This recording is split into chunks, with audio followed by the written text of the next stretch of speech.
Dicen que los silencios familiares son como grietas. Al principio no los notas, pero un día se abren bajo tus pies y ya no hay manera de sostenerse. La noche de mi cumpleaños número 65, me di cuenta de que estaba parada justo sobre el borde. La casa estaba llena de gente, adornada con globos dorados que mi hijo Arturo y su esposa Daniela habían traído para hacerme sentir especial, pero lo único que sentí desde que entré a mi propia sala fue un frío que no venía del aire acondicionado. Las voces se mezclaban en risas cortadas, como si todos tuvieran prisa por terminar el evento. Cada vez que intentaba acercarme para participar en las conversaciones, alguien desviaba la mirada o fingía revisar el celular. Y ahí supe, sin que nadie lo dijera, que yo era la invitada de compromiso en mi propio festejo. En la mesa del comedor, al centro, había un pastel con letras de chocolate que decían feliz cumpleaños, mamá Juana. Las velas ya estaban prendidas cuando me llamaron para soplarlas. Me sentí como un adorno, no como la razón de la reunión. Cuando Arturo empezó a dar un discurso, pensé que, por fin, alguien diría algo que me haría sentir querida. Pero sus palabras no eran para mí. Comenzó contando anécdotas sobre lo difícil que había sido para él crecer sin muchas oportunidades, cómo luchó solo para salir adelante, como si yo no hubiera pasado años limpiando casas ajenas para pagar su universidad. La gente asentía. Algunos incluso lo aplaudieron. Mi corazón se fue encogiendo con cada frase. Era como si mi sacrificio no hubiera existido. Entonces sucedió. Daniela, con su voz dulce como veneno, pidió la atención de todos. Dijo que tenía una sorpresa especial para la homenajeada y sacó de su bolso un sobre color crema, envejecido por los años. Cuando lo vi, algo en mi estómago se retorció. Sabía perfectamente qué era. Una carta que mi difunto esposo, Francisco, me había escrito hace más de 20 años. Aquella carta que yo había escondido en el cajón de mi mesa de noche porque contenía confesiones dolorosas sobre infidelidades y arrepentimientos. No sabía cómo había llegado a sus manos, pero en cuanto Daniela empezó a leerla en voz alta, frente a todos, sentí que el mundo se apagaba a mi alrededor. Mi querida Juana, comenzó ella, con una voz melosa que se transformaba en cuchillo con cada palabra, siento que te he fallado, que te he traicionado en cuerpo y alma. Mi respiración se volvió pesada. Miraba los rostros de mis nietos, de mis vecinos, de los amigos que habían venido a acompañarme. Todos tenían la misma expresión, mezcla de sorpresa y morbo. No escuchaba risas, pero el silencio era aún peor. Cada frase de esa carta me hacía recordar noches en las que lloré en el baño para que mis hijos no me oyeran. Me hacía volver a ese pasado que creí enterrado y me hacía ver que mi propia familia había desenterrado mis peores heridas solo para exhibirme. Cuando Daniela terminó de leer, fingió secarse una lágrima y dijo: «Queríamos que supieras que todos estamos aquí para apoyarte, que no estás sola». Sus palabras sonaban huecas, falsas, como un eco en una casa vacía. Nadie se acercó a abrazarme. Nadie dijo una palabra de consuelo. Solo se quedaron ahí, parados, esperando ver cómo reaccionaría. Yo miré a Arturo, buscando un atisbo de empatía, pero sus ojos evitaban los míos. Se limitó a darme una palmadita en el hombro, como quien consuela a un perro asustado. Me di cuenta entonces de que aquella carta no había sido un accidente. Alguien la había puesto en manos de Daniela a propósito. Alguien quería que yo me sintiera avergonzada, pequeña, débil. Y esa persona solo podía ser alguien que conocía mi historia, mis miedos y mi silencio, alguien de mi propia sangre. La sala comenzó a llenarse de murmullos. Las miradas pasaban sobre mí como cuchillas invisibles. Mis piernas temblaban y tuve que sostenerme de la mesa para no caer. En ese momento, supe que algo dentro de mí había cambiado para siempre. Me disculpé con voz temblorosa, aunque en mi mente gritaba que no tenía nada de qué disculparme. Caminé hacia la puerta mientras escuchaba a lo lejos como Daniela decía: «¡Ay, qué dramática!», y algunas risitas mal disimuladas llenaban el aire. Afuera, el aire nocturno me golpeó el rostro como un recordatorio de que seguía viva, aunque por dentro me sintiera más rota que nunca. La calle estaba vacía, iluminada por la luz tenue de los faroles, y en ese silencio encontré un pensamiento que me sostuvo. Tal vez la peor traición no viene de los desconocidos, sino de aquellos a quienes más amamos. Respiré hondo y me giré para mirar mi casa a través de la ventana. Adentro, las luces seguían encendidas y mi familia reía como si nada hubiera pasado. Entonces entendí, no era bienvenida en mi propio hogar. Y mientras caminaba por la acera, con mis pasos resonando en la noche, un pensamiento helado cruzó mi mente.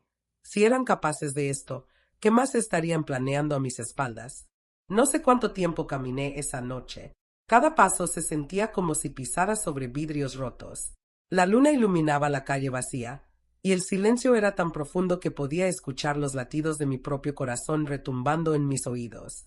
Pensé en regresar, en enfrentar a todos y gritarles en la cara lo que realmente pensaba de ellos, pero mi voz se atoraba en mi garganta cada vez que imaginaba los ojos de Arturo, llenos de indiferencia, y la sonrisa triunfante de Daniela. Me di cuenta de que no era miedo lo que me detenía, sino una tristeza tan pesada que me encorvaba la espalda como si llevara encima todos los años de sacrificios que nunca fueron suficientes. Me refugié en un pequeño parque a 2 cuadras de casa. Me senté en una banca oxidada, y mientras las hojas secas crujían bajo mis zapatos, repasé cada momento de mi vida que me había llevado hasta ahí. Recordé los turnos dobles en el hospital donde trabajé como enfermera, los cumpleaños que pasé sola para cubrir las vacaciones de otros, los días en que llegaba tan cansada que apenas podía quitarme los zapatos antes de quedarme dormida en el sillón. Lo hice todo por mis hijos, convencida de que algún día valorarían mi esfuerzo. Y sin embargo, ahí estaba yo, una mujer de 65 años, sola en la madrugada, porque mi propia familia había decidido que mi dolor era un espectáculo. El viento frío me sacó de mis pensamientos. Me abracé a mí misma mientras el reloj de la iglesia cercana marcaba las 2 de la mañana. Me sentí pequeña, vulnerable, pero también algo más empezó a encenderse en mi pecho, un calor tenue, como una brasa olvidada que de pronto encuentra oxígeno. Me di cuenta de que si no hacía algo, si me quedaba esperando a que ellos me pidieran perdón o me ofrecieran cariño, iba a perderme por completo. No podía seguir permitiendo que me vieran como una carga. Regresé a casa al amanecer. Entré en silencio, pero no porque quisiera evitar despertarlos. Quería observarlos. Quería ver si sus caras mostraban culpa, preocupación, algún rastro de remordimiento. Pero lo único que encontré fue el comedor lleno de platos sucios y copas vacías. Nadie me esperaba. Nadie se había molestado en preguntarse dónde estaba. Al subir a mi cuarto, escuché voces en el cuarto de Arturo. Discutían en voz baja, pero las paredes viejas de la casa eran delatoras. Daniela decía, no podemos esperar mucho más. Juana es más cerca de lo que pensé. Arturo respondió, ya casi la tenemos, solo hay que presionarla un poco más. Mi cuerpo se tensó como si me hubieran vertido agua helada sobre la espalda. Me recosté en mi cama fingiendo dormir cuando escuché pasos acercándose a mi puerta. La sombra de Arturo se proyectó bajo la rendija. Esperé un minuto eterno, pero no abrió. Se alejó y escuché la puerta principal cerrarse. Desde mi ventana lo vi subir a su coche con Daniela, hablando por el celular. Saqué mi propio teléfono y revisé el estado de mi cuenta bancaria. La cantidad seguía intacta, pero un detalle me hizo contener la respiración. La última conexión en mi app había sido apenas 2 horas antes, y yo no había sido. Con el corazón golpeándome el pecho, comprendí que ya no era cuestión de si intentarían quitarme mi dinero, sino de cuándo lo harían. Recordé un consejo que mi madre me dio antes de morir: quien se aprovecha de tu amor no merece tu compasión.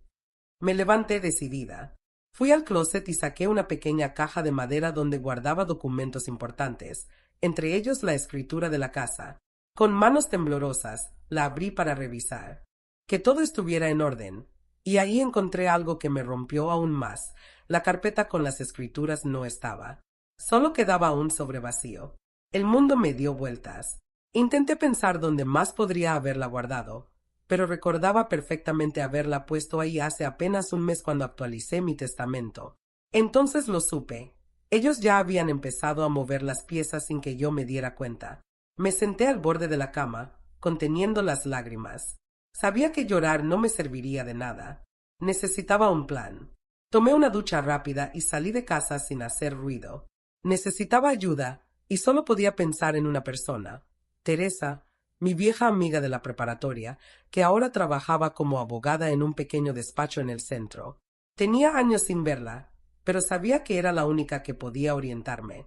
Mientras caminaba hacia la parada de autobús, sentía que cada paso me alejaba no solo de mi casa, sino de la mujer que había sido hasta entonces. Una Juana que creía que el amor de una madre lo podía todo. Al llegar al despacho de Teresa, el edificio gris me pareció un refugio. Me senté en la banca del pasillo, esperando mi turno, con el sobrevacío apretado en mis manos como si fuera un salvavidas. Cuando Teresa salió de su oficina y me vio, su expresión se transformó de sorpresa a preocupación. Me abrazó fuerte, como nadie lo hacía desde que Francisco murió. Y en ese abrazo entendí que, tal vez, todavía había alguien en el mundo que realmente se preocupaba por mí. Juana, ¿qué pasó? Preguntó con voz suave, pero cargada de urgencia. Abrí la boca para explicarle, pero en lugar de palabras, solo salieron sollozos ahogados. Sabía que ya no podía ocultar la verdad. Lo que desconocía era que lo peor aún estaba por venir. La voz de Teresa me sacudió como un relámpago en plena noche. Juana, necesitas contarme todo ahora mismo. Fue la primera vez en semanas que alguien me hablaba con un tono que no mezclaba lástima y condescendencia. Sentada en su oficina iluminada apenas por la luz que se filtraba entre las persianas, sentí que las paredes amarillas me protegían como un capullo. Le conté cada detalle. La carta humillante leída en mi fiesta, las conversaciones que escuché de Arturo y Daniela, la desaparición de las escrituras de mi casa y mi temor de que estuvieran manipulando mis cuentas. Cada palabra salía de mi boca con un sabor amargo, como si me estuviera desangrando por dentro. Teresa me escuchó sin interrumpirme, pero sus ojos se iban endureciendo a cada frase. Cuando terminé, se levantó despacio, abrió un archivero metálico y sacó unos formularios que colocó frente a mí con firmeza. Juana, esto no es solo una traición familiar. Esto es un delito. Tienes que protegerte ahora, antes de que ellos den el siguiente paso. Me explicó que debía firmar un poder legal para que ella pudiera ayudarme a rastrear movimientos sospechosos en mis cuentas y proteger mi patrimonio. Sus manos temblaban ligeramente mientras me pasaba la pluma. Fue entonces cuando comprendí que la situación era más grave de lo que había querido aceptar. Firmé con un nudo en la garganta. Teresa me pidió el celular y revisó las aplicaciones bancarias. Encontró que desde la madrugada alguien había intentado acceder varias veces al sistema, fallando en la contraseña. Están desesperados, Juana, me dijo con voz grave, y eso los hace peligrosos. Su frase se quedó rebotando en mi cabeza mientras ella hacía un par de llamadas rápidas a contactos que tenía en notarías y registros públicos. A través del auricular, escuché palabras como alerta preventiva, bloqueo de bienes y urgencia. Cada término sonaba como un salvavidas lanzado a alguien que se está ahogando. Cuando colgó, me miró fijamente y soltó un suspiro. Pude frenar cualquier intento de vender la casa por al menos una semana. Después, si no conseguimos pruebas, ellos podrían intentarlo de nuevo. Una semana. 7 días para demostrar que los hijos que crié estaban intentando destruirme. 7 días para descubrir hasta dónde estaban dispuestos a llegar. En ese momento, mi corazón dejó de latir solo por miedo y empezó a hacerlo también por rabia. No iba a dejarlos ganar. Teresa me acompañó a mi casa. El camino de regreso fue un silencio espeso, interrumpido solo por el sonido de los autos y mi respiración agitada. Al llegar, la puerta principal estaba entreabierta. Mi cuerpo se tensó como un resorte y sentí a Teresa sujetarme del brazo. Entramos juntas. Cada paso sobre el piso de madera parecía un trueno. La sala estaba hecha un desastre, cojines por el suelo, cajones abiertos, papeles esparcidos. Todo olía a perfume barato mezclado con sudor frío. «Buscaron algo», murmuró Teresa, revisando con la mirada cada rincón. Sentí un escalofrío al comprender que probablemente solo habían parado porque escucharon el coche y huyeron a tiempo. Subí corriendo a mi cuarto. Mi closet estaba revuelto, mis ropas tiradas como si no valieran nada. Mi vieja caja de madera estaba rota en el piso. No quedaba nada dentro. Me arrodillé entre los pedazos, sintiendo como la desesperación me subía por el pecho como un incendio. Teresa me ayudó a incorporarme y me dijo al oído: «Esto confirma todo. No podemos esperar más». Ella marcó un número y, con una voz que no admitía discusión, pidió que un cerrajero de confianza viniera de inmediato a cambiar las cerraduras de la casa. Mientras tanto, cerramos todas las ventanas y pusimos trancas improvisadas. Cuando el cerrajero terminó su trabajo, Teresa me entregó un sobre manila. Dentro, había copias certificadas de mis documentos más importantes que ella había gestionado mientras yo contaba mi historia. Guarda esto en un lugar que solo tú sepas, lejos de aquí, me advirtió. Asentí con un nudo en el estómago. En ese momento, mi celular vibró. Era un mensaje de Arturo.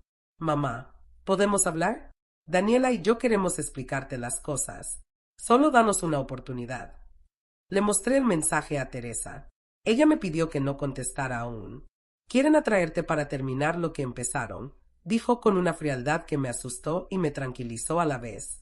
Me senté en el sillón intentando controlar el temblor de mis manos. Entonces, escuché el suave clic de la puerta trasera. Teresa y yo nos miramos con el corazón en la garganta. Nadie más debía tener llaves, pero alguien acababa de entrar. El sonido de la puerta trasera abriéndose fue como un disparo en la quietud de la casa. Sentí como mi corazón se detenía un segundo antes de latir con tanta fuerza que pensé que todos podrían oírlo. Teresa se puso delante de mí como un escudo humano, con la mirada fija en el pasillo oscuro que conectaba la cocina con la sala. Un paso suave, casi imperceptible, crujió sobre el piso de madera.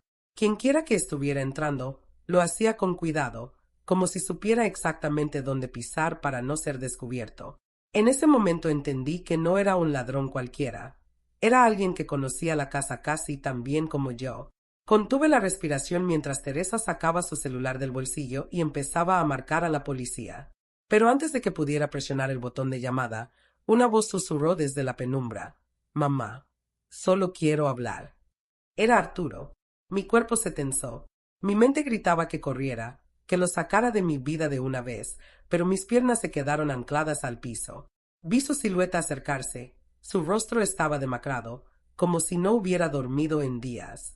Sus ojos, rojos e hinchados, buscaban los míos con una mezcla de súplica y algo más oscuro que no supe descifrar. Mamá, no es lo que piensas.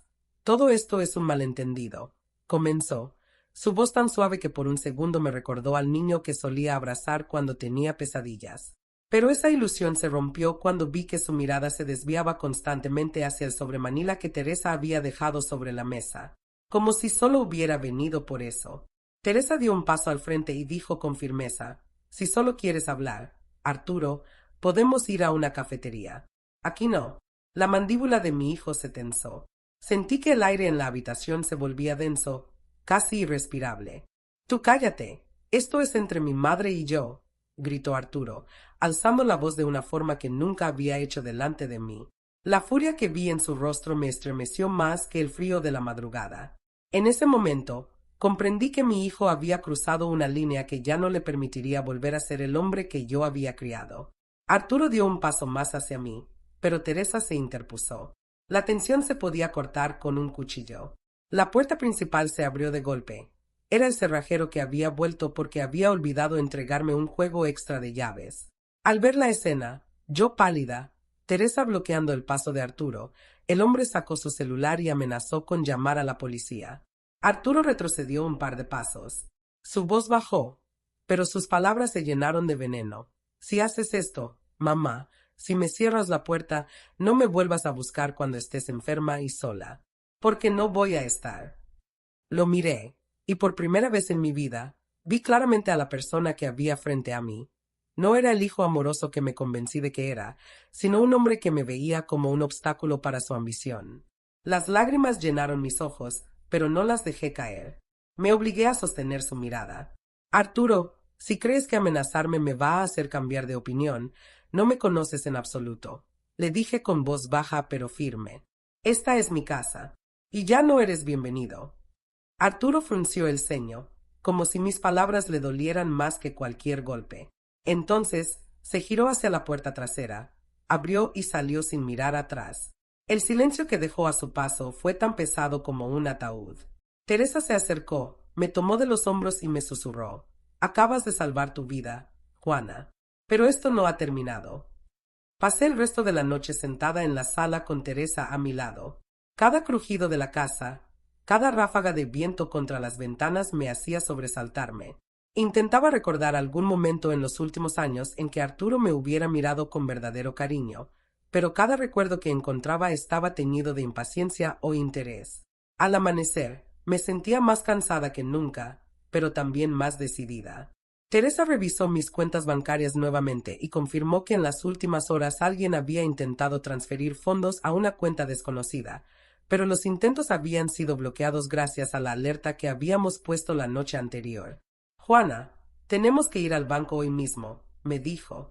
Asentí sin decir palabra. Ya no confiaba en las palabras, solo en los hechos. Al salir de casa, vi que un auto negro estaba estacionado al otro lado de la calle. Sus ventanas polarizadas me impidieron ver quién estaba dentro, pero sentí una mirada clavada en mí. Teresa también lo notó. No podemos quedarnos aquí mucho más tiempo, me advirtió. Ya no es seguro. Nos subimos a su coche y arrancamos, pero mientras nos alejábamos, vi por el retrovisor que el auto negro comenzaba a seguirnos lentamente, como un depredador acechando a su presa. Nunca imaginé que a mis 65 años me encontraría huyendo en un coche, con la adrenalina recorriéndome las venas como si fuera una criminal. Pero ahí estaba yo, aferrada al asiento mientras Teresa tomaba las calles con giros rápidos para despistar al auto negro que nos seguía. Cada semáforo se sentía como una eternidad, cada bocina de otros conductores como un eco que me decía que ya nada volvería a ser normal. Miraba por el retrovisor y veía esos vidrios polarizados, oscuros como los secretos que descubrí demasiado tarde. Sentí un escalofrío recorrerme cuando comprendí que no se trataba solo de Arturo. Alguien más estaba involucrado, alguien dispuesto a intimidarme para que cediera. Después de varios minutos que parecieron horas, Teresa logró meterse en un estacionamiento subterráneo de un centro comercial.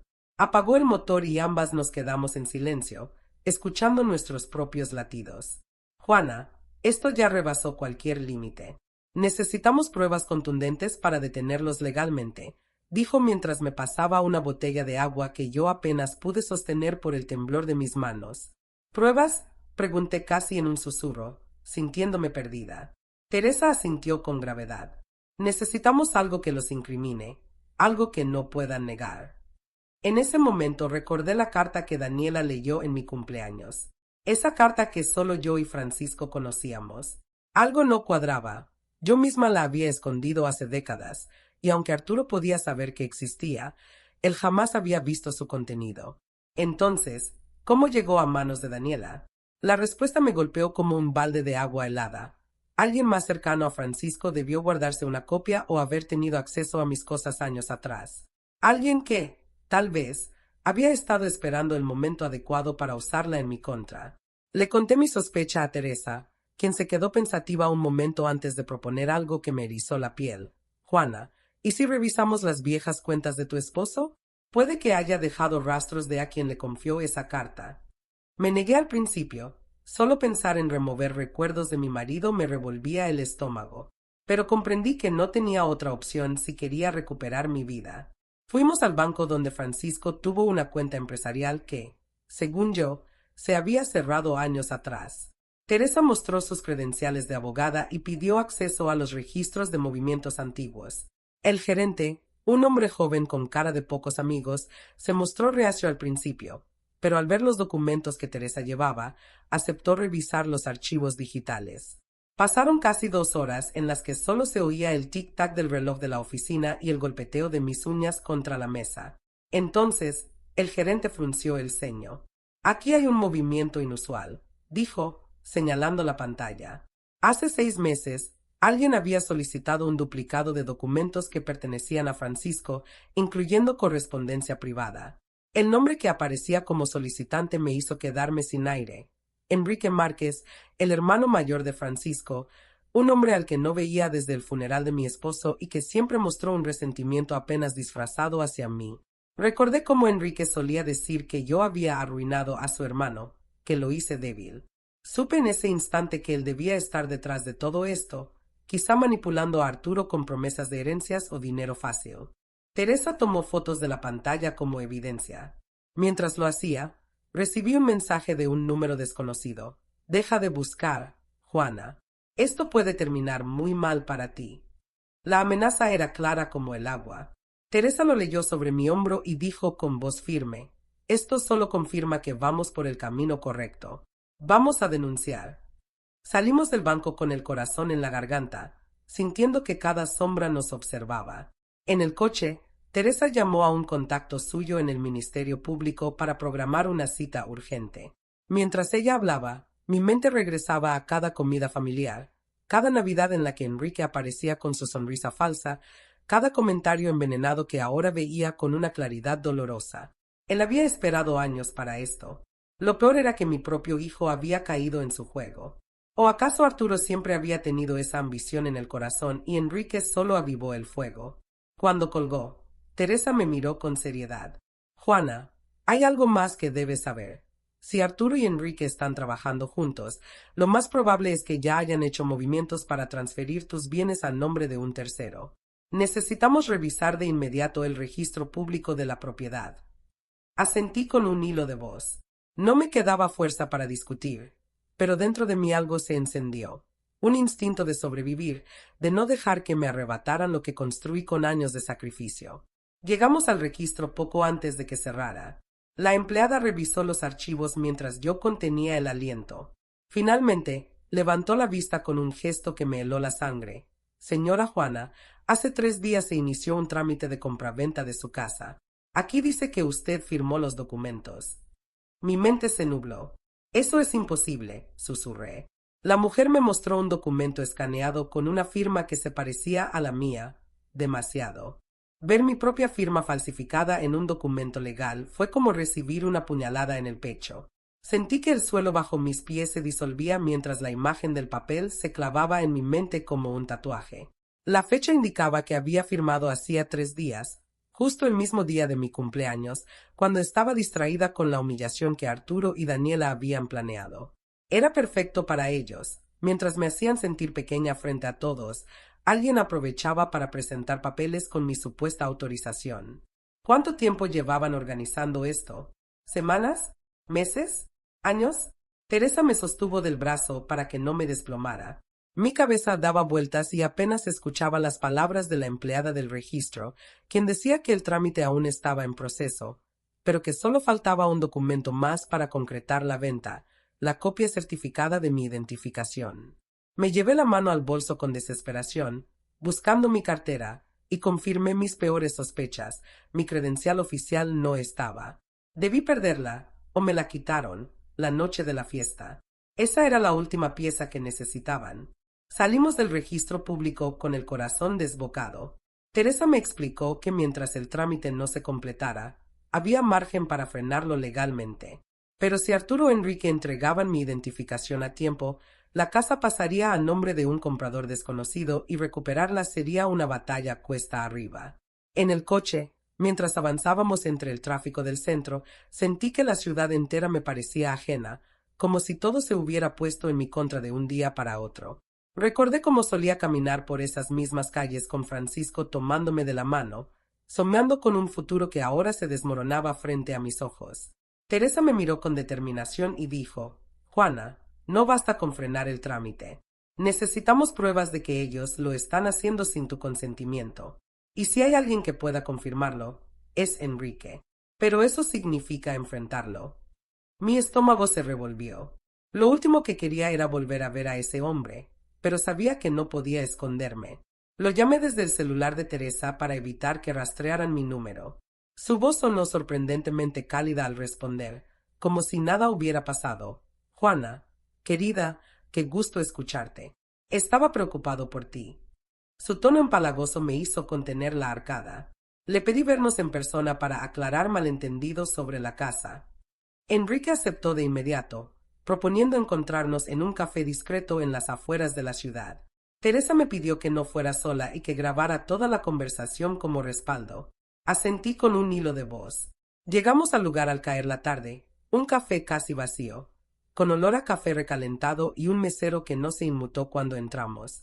Enrique estaba sentado en una mesa al fondo, impecable en su traje oscuro, como si acabara de salir de una reunión importante. Su sonrisa era la de un hombre que se siente ganador.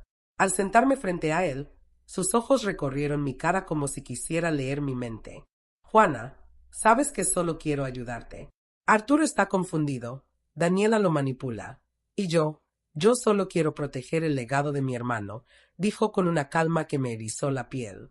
Me preguntó si llevaba conmigo mi identificación para resolver todo de una vez. Mi garganta se secó como papel. Teresa, sentada a mi lado, soltó un breve no que resonó en el aire como un disparo. Enrique entrecerró los ojos y su tono cambió sutilmente. Juana, si no cooperas, vas a perder más que solo una casa. Piensa en tu seguridad, en tu salud. A tu edad, nunca se sabe qué podría pasar. Ese momento me mostró su verdadera cara. No había más máscaras ni fingida preocupación. Sentí un calor subir por mi pecho, no de miedo, sino de una furia que me llenó de una claridad brutal. Quise lanzarme sobre la mesa y gritarle todas las verdades que había callado por años, pero Teresa me sujetó la mano debajo de la mesa para que me calmara. En lugar de explotar, respiré profundo y dije con voz firme: no voy a firmar nada. No voy a entregar nada. Y no pienso ceder ni un centímetro más. Por un segundo, Enrique parpadeó, sorprendido. Luego su cara se endureció como una piedra. Se inclinó hacia mí con una sonrisa fría y murmuró: entonces, atente a las consecuencias. Sus palabras me hicieron estremecer, pero no aparté la mirada. Teresa activó disimuladamente el micrófono de su celular para grabar todo. Enrique siguió hablando, revelando detalles de cómo planeaban completar el fraude. Mencionó contactos en el registro público, la complicidad de un notario dispuesto a avalar los papeles, y la cuenta en Panamá donde Arturo recibiría la mayor parte del dinero de la venta. Cada palabra era un clavo más en el ataúd de la imagen que yo tenía de mi familia. Pero al mismo tiempo, cada confesión me daba las pruebas que necesitaba. Enrique terminó diciendo: no tiene salida, Juana. Cuando esto termine, tú no tendrás dónde vivir. Me levanté despacio, con el corazón latiendo como un tambor, y miré a Teresa. Ella asintió con discreción. Teníamos todo lo que necesitábamos. Pero al salir del café, vimos un coche idéntico al que nos había seguido antes. Y cuando intentamos regresar al nuestro, un hombre desconocido bloqueó la puerta con el brazo extendido. Sentí un escalofrío recorrer mi espina cuando vi al hombre apoyado en nuestro coche, como un perro de presa esperando a que su presa hiciera un movimiento. Su mirada era fría, calculadora, y en sus manos enormes brillaba un anillo de oro que me resultó inquietantemente familiar. Teresa y yo nos detuvimos en seco. El hombre sonrió con una mueca torcida que no alcanzó sus ojos. ¿Van a algún lado, señoras?, preguntó con voz grave, dejando claro que no era una pregunta real, sino una amenaza disfrazada. En ese instante comprendí que Enrique no había ido solo a la reunión. Había venido preparado para que no pudiéramos salir caminando tan fácilmente. Teresa me sujetó del brazo con fuerza y me empujó ligeramente hacia atrás, como protegiéndome con su propio cuerpo. La calle estaba casi vacía. El atardecer bañaba el asfalto con una luz naranja que hacía que todo se viera más irreal, como una pesadilla de la que no podía despertar. Intenté buscar con la mirada a alguien que pudiera ayudarnos, pero los pocos transeúntes caminaban rápido, sin mirar a los lados, como si percibieran el peligro que nos envolvía. La sensación de vulnerabilidad me golpeó como un ladrillo. Tenía pruebas, tenía a Teresa, pero nada de eso serviría si no lográbamos salir de ahí con vida. El hombre dio un paso hacia nosotras y sentí mi corazón retumbar con tanta fuerza que creí que se me saldría del pecho. Enrique me pidió que las acompañara, dijo con fingida cortesía, aunque sus ojos dejaban claro que no pensaba aceptar un no como respuesta. Teresa, con un temple que me asombró, respondió con voz firme: no necesitamos escoltas. Sabemos cuidar de nosotras mismas.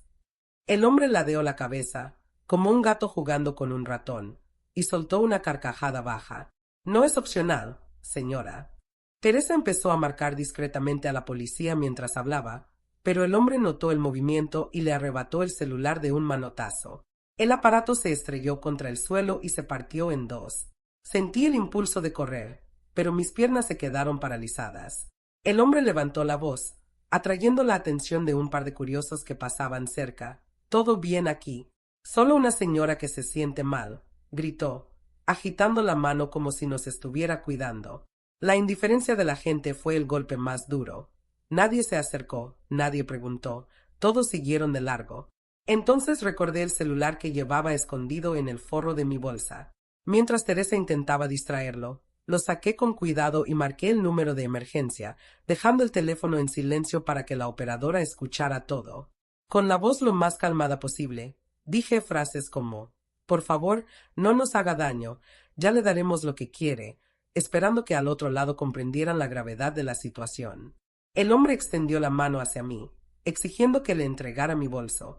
Teresa se interpuso otra vez, pero él la empujó con brusquedad, haciéndola tropezar contra el coche. Vi su cabeza golpear la puerta y sentí un grito ahogado salir de mi garganta. El miedo se convirtió en rabia pura.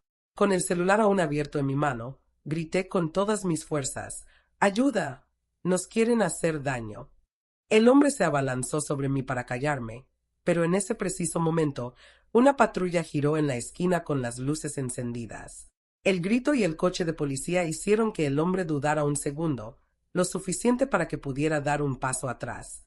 La patrulla se detuvo en seco y dos oficiales bajaron apuntando con sus armas, obligando al hombre a alzar las manos. Todo pasó en segundos.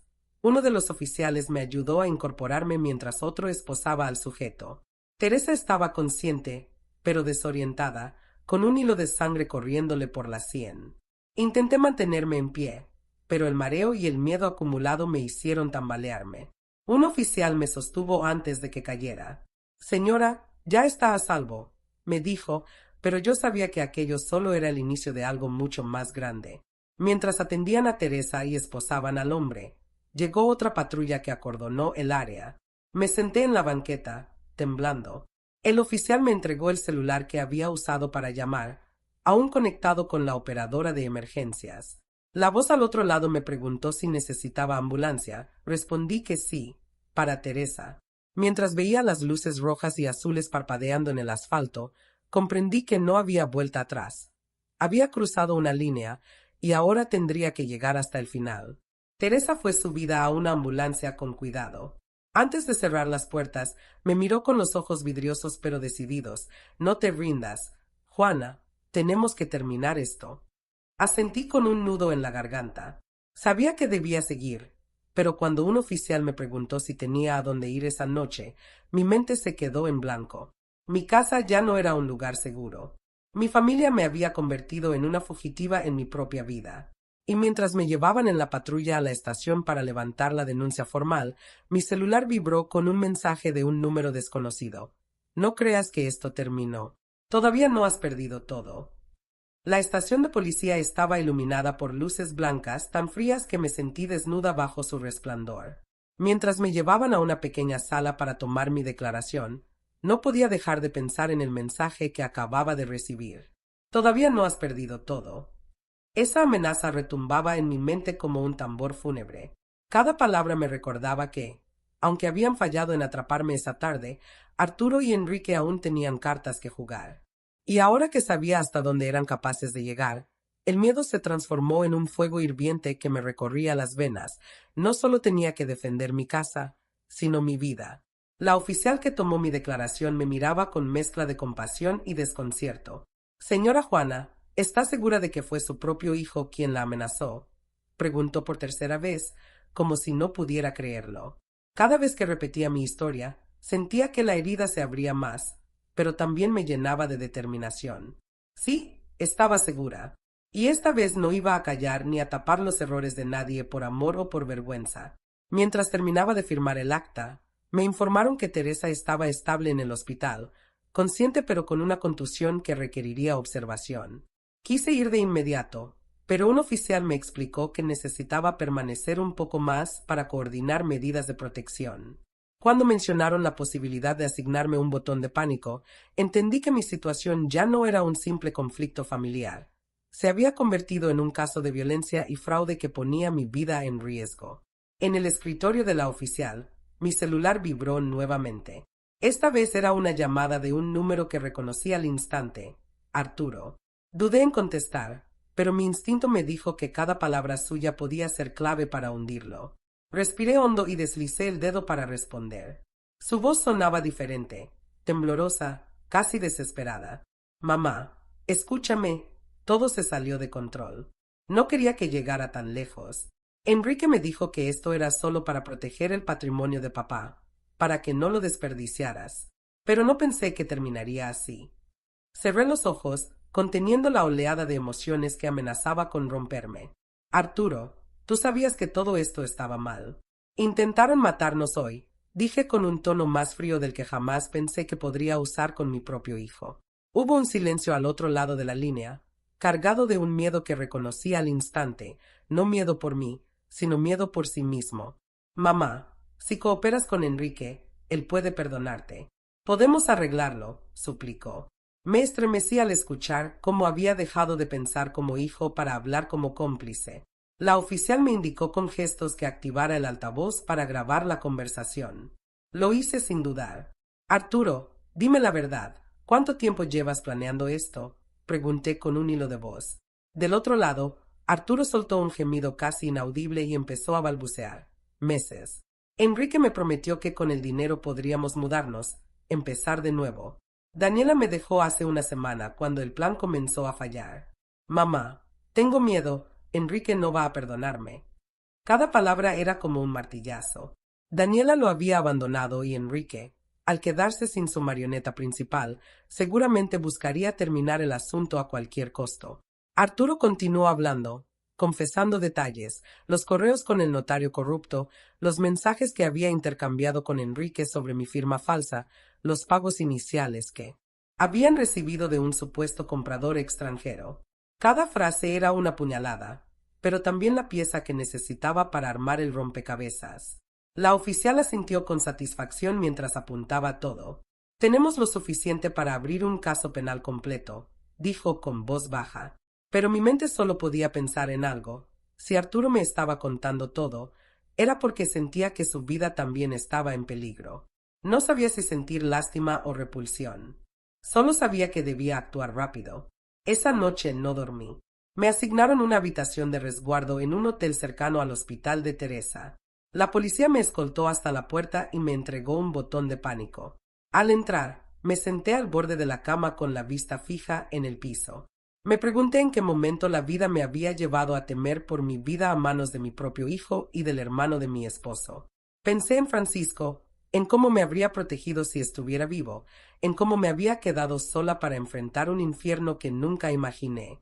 Al amanecer, recibí una llamada del oficial a cargo de mi caso. Enrique había desaparecido.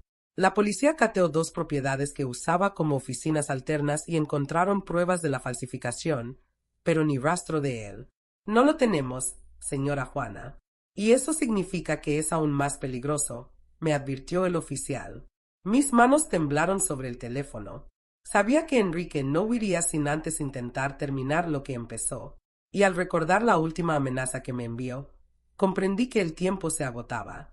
Necesitaba encontrar una forma de cerrar esta historia antes de que lo hiciera por mí. Cuando el oficial me dijo que Enrique había desaparecido, sentí como si un abismo se abriera bajo mis pies.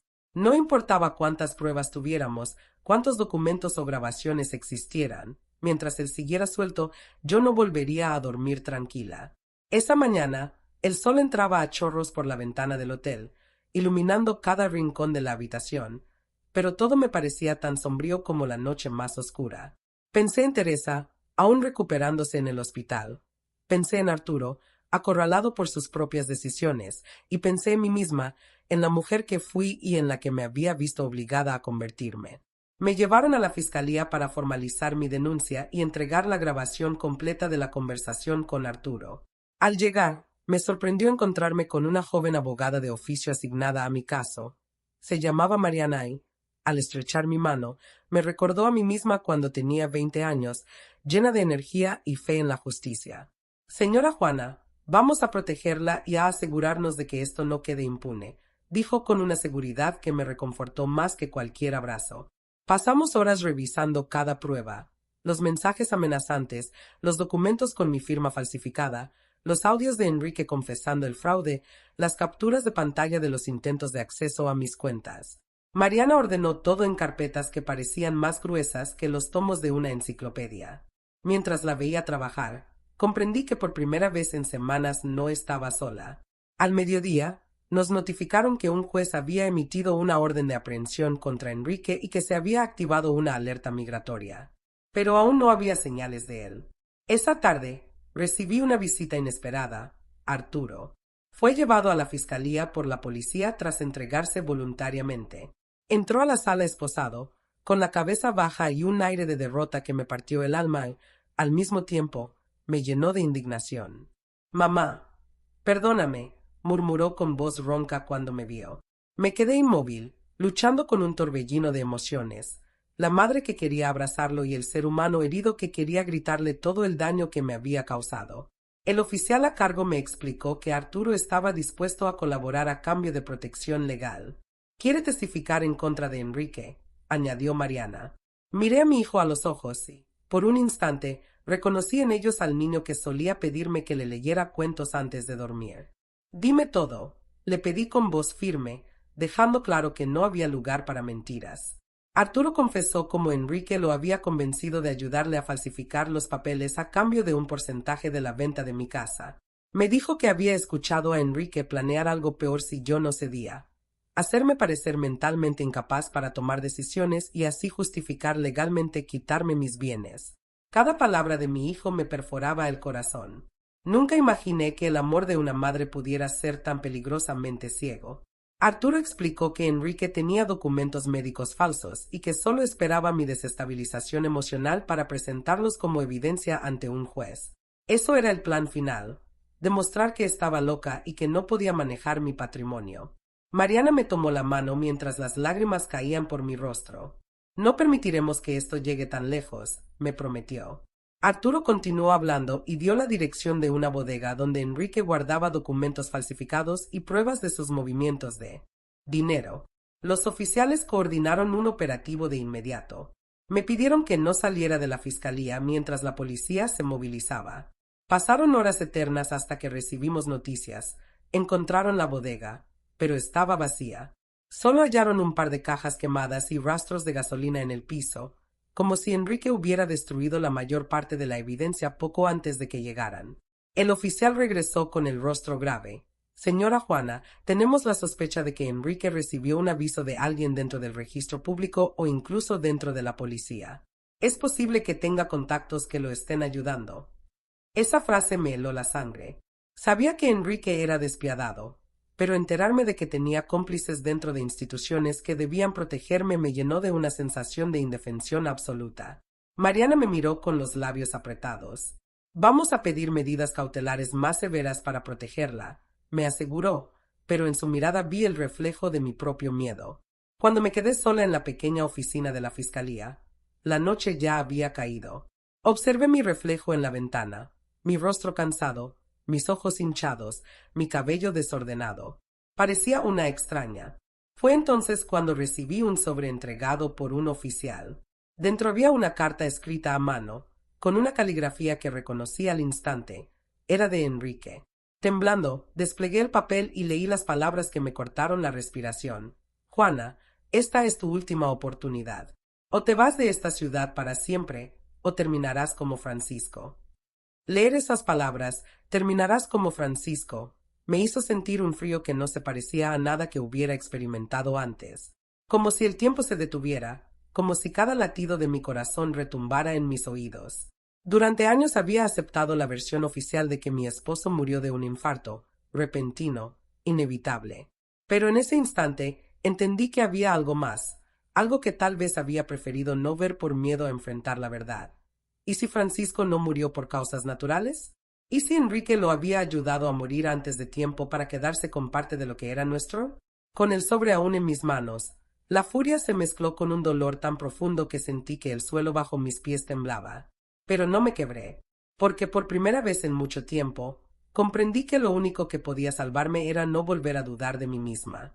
Me acerqué a Mariana, que me observaba con preocupación, y le mostré la carta. Ella la leyó, respiró hondo y dijo: «Esta amenaza directa cambia todo. Ahora podemos solicitar una orden de búsqueda a nivel nacional e internacional». Pasaron horas preparando los documentos. Los oficiales entraban y salían de la fiscalía mientras yo, sentada en una silla metálica, repasaba mentalmente cada detalle de los últimos días.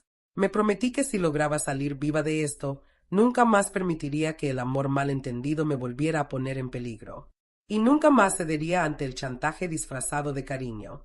Al amanecer, la noticia llegó. Una patrulla federal localizó a Enrique intentando cruzar la frontera por un paso secundario. Llevaba consigo un maletín lleno de dinero en efectivo y documentos falsos. Fue arrestado sin resistencia, como si ya supiera que no tenía escapatoria. Cuando me informaron, sentí que por fin podía respirar después de días con el corazón atrapado en un puño. No celebré, no grité, solo me permití un silencio largo, profundo, como quien deja caer una carga que llevaba demasiado tiempo cargando. Ese mismo día, la policía presentó a Enrique ante el juez. Mariana me acompañó a la audiencia. Sentada en la sala, lo vi entrar esposado, con la misma mirada altiva que siempre había tenido. Al verme, frunció los labios en un intento de sonrisa, pero su gesto se deshizo cuando Mariana presentó todas las pruebas, grabaciones, mensajes, la carta de amenaza, el testimonio de Arturo y los rastros de su participación en la falsificación. El juez escuchó en silencio cada detalle, y por primera vez, Enrique no tuvo palabras para defenderse. La sentencia inicial fue clara: prisión preventiva inmediata mientras se completaba el proceso por fraude, falsificación y amenazas de muerte. Arturo, por su colaboración, recibió un acuerdo para evitar la cárcel, pero con la condición de recibir tratamiento psicológico y permanecer bajo libertad condicional.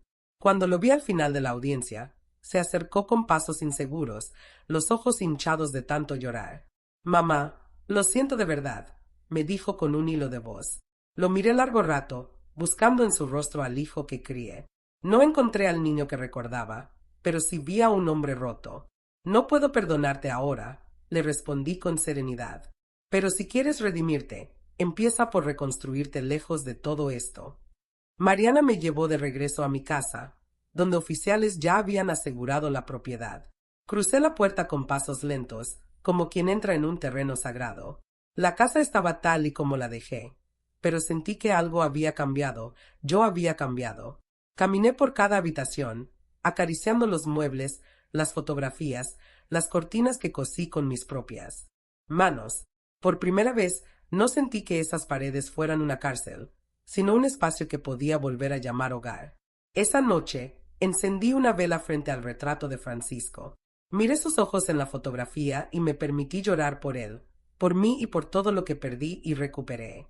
«Te fallé al no ver antes lo que nos hacían», susurré, pero al mismo tiempo me prometí que nunca más volvería a cerrar los ojos ante la verdad. En los días siguientes, con la ayuda de Mariana y Teresa, ya recuperada y tan fuerte como siempre, inicié el proceso para crear un fideicomiso con mi casa y mis ahorros. Lo llamé Esperanza de Juana, dedicado a mujeres mayores como yo, para que recibieran asesoría legal gratuita y nunca más fueran engañadas o despojadas por sus propias familias. Al presentarlo públicamente, sentí que cada lágrima y cada noche sin dormir habían valido la pena.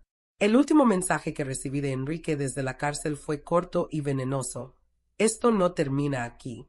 Lo leí, lo borré y salí a mi jardín, donde las primeras flores de la primavera empezaban a abrirse. Cerré los ojos, dejé que el sol calentara mi rostro, y supe que aunque el peligro siempre podría volver, ya no viviría con miedo.